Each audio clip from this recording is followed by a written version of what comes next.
Hello दोस्तों, तो student globe आपके साथ एक बार फिर से हाजिर है डिस्ट्रीब्यूटेड डेटाबेस के डिफरेंट आर्किटेक्चर को डिस्कस करने के लिए। तो आज के इस वीडियो लेक्चर में हम लोग क्लाइंट सर्वर आर्किटेक्चर को डिस्कस करेंगे।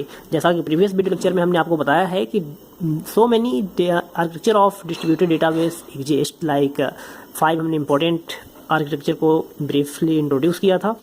और एक बहुत ही इंपॉर्टेंट पॉइंट आपको हमने बताया था कि जितने भी आर्किटेक्चर होते हैं उसका कुछ एडवांटेजेज और डिसएडवांटेजेज होते हैं। तो ये कौन सा आर्किटेक्चर को कब पिक करना है ये डिपेंड करता है कि यदि वो कॉम्प्लेक्स है, इफिशिएंट आउटपुट चाहिए, डिजायर्ड आउटपुट चाहिए, कॉस्ट इफेक्टिव हो, तो उसके अकॉर्डिंग ये हम लोग सिलेक्ट करते हैं कौन सा आर्किटेक्चर और कौन सा मॉडल इफेक्टिवली यूज किया जाएगा।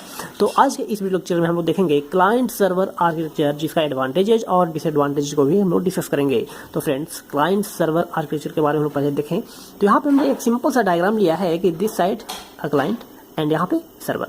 तो यहाँ पे क्या है कि so many clients will be there, एक से अधिक क्लाइंट्स हो सकते हैं। और दूसरी आपको जो इंपॉर्टेंट पॉइंट याद रखना है, ये सेम नेटवर्क में होगा तभी आप क्लाइंट सर्वर को यूज कर पाओगे। तो सर्वर को हम लोग क्या बोल रहे हैं? Remote computer. क्लाइंट क्या है? Host computer. तो सर्वर होता है क्या है? Server is nothing but a set of program जो कि मैनेज कर पाए। तो अब इसको काम क्या है, क्या कर सकता है? तो सर्वर जो है पार्टिकुलर क्लाइंट का रिक्वेस्ट को प्रोसेस करेगा, उसके बाद रिप्लाई करेगा and after that server will look for another client request, और इस तरह से आगे काम होता रहेगा। तो अब इसमें हम लोग देखें कि जो मेन कॉन्सेप्ट है उसको यहाँ पे हम लोग देखें। So first point I have taken here, one or more client or computers connected to central server. तो यहाँ पे हम जो बात कर रहे हैं सर्वर की, तो एक सर्वर होगा जिसको हम लोग बोले सेंट्रल सर्वर, जो बाकी सारे क्लाइंट्स को मैनेज करेगा।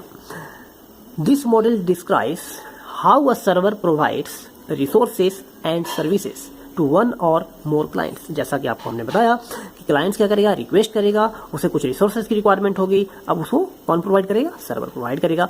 एक क्लाइंट के बाद फिर दूसरे क्लाइंट एंड इस तरह से नेक्स्ट क्लाइंट का रिक्वेस्ट को प्रोसेस करेगा।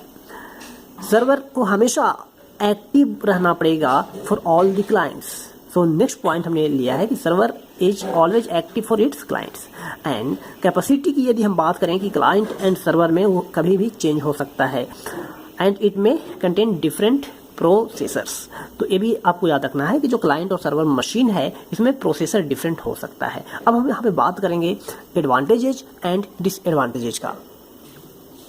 तो फर्स्ट एडवांटेज है centralised system with all data in a single place. तो फ्रेंड्स, जो भी डेटा होगा वो एक ही जगह पे होगा, तो ये बहुत ही बड़ी बात होती है किसी भी आर्किटेक्चर के लिए। अब सेकंड पॉइंट की यदि हम बात करें कि मेंटेनेंस जो है वो भी कॉस्ट इफेक्टिव होता है, मतलब लेस मेंटेनेंस में काम हो जाएगा क्लाइंट सर्वर आर्किटेक्चर यदि आप यूज कर रहे हैं। तो storage capacity can be change, ये कभी भी चेंज किया जा सकता है आइदर फॉर क्लाइंट और सर्वर के लिए। एंड डेटा रिकवरी जो है वो पॉसिबल होता है, क्योंकि बैकअप जो भी क्लाइंट होगा उसका जो डेटा है वो सर्वर के पास एज बैकअप के रूप में स्टोर किया जा सकता है, तो इसको रिकवरी भी बहुत आसान होती है डेटा की। अब यहाँ पे हम डिसएडवांटेज की भी बात करेंगे।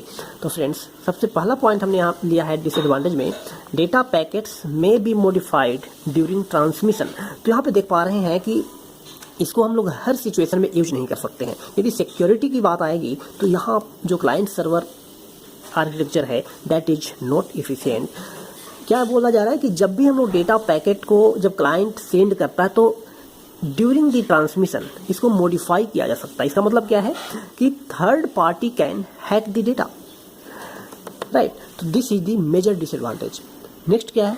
Login credential and other information hacked are common. तो जैसा कि फर्स्ट पॉइंट से रिलेटेड ये भी पॉइंट लिया गया है कि क्रेडेंशियल को भी आसानी से थर्ड पार्टी द्वारा हैक किया जा सकता है।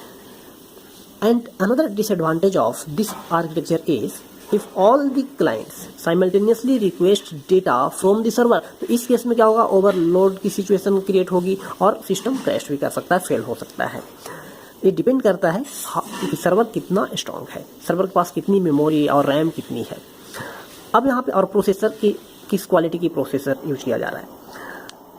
अनदर डिसएडवांटेज इज दैट यदि सर्वर फेल हो जाता है, क्योंकि एक सेंट्रल सर्वर है, तो सर्वर यदि फेल हो जाता है तो जो भी क्लाइंट्स का रिक्वेस्ट आया है तो उसको ये रिप्लाई नहीं कर पाएगा, मतलब उसका जो रिक्वायरमेंट है क्लाइंट्स की वो फुलफिल नहीं हो पाएगा। Last not the list, installing और setting and maintenance cost of client server is high.